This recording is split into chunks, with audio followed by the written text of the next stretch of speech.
Let me show you how to make the best peanut butter fudge ever. And guess what, y'all? It comes together with just 3 ingredients and literally in minutes. I am obsessed. Let's make it.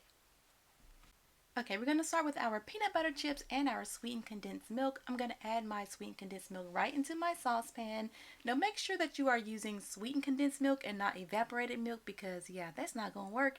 It should look thick and creamy just like this right here, okay? Next, we're going to add in our peanut butter flavored baking chips. Dump that right on in there. I have my heat on low. You don't want this to boil or simmer or anything. You just want just enough heat to melt those chips. So go ahead and stir this constantly just until they begin to melt like this right here. Don't take no time at all, which is why I absolutely love this recipe. No candy thermometers.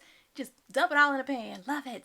Okay, so once you have those chocolate chips, those peanut butter chips all melted, we're going to add in our creamy peanut butter. Make sure you use a creamy peanut butter, not the kind, not the organic kind, just too much oil in that one. Just a regular creamy style peanut butter. Just stir that right on in. Now I also have a 3 ingredient chocolate fudge and a 3 ingredient white chocolate fudge on my website. So if you want those recipes, go over there and check those out. Very easy to make as well.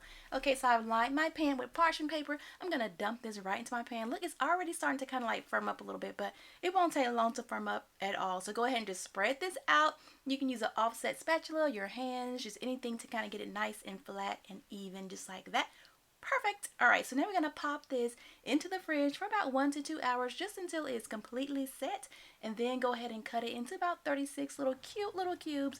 And y'all, we are done. Wasn't that easy? This is why I love these little quick fudge recipes. It's like a win-win. And you can really make any type of variety that you want to.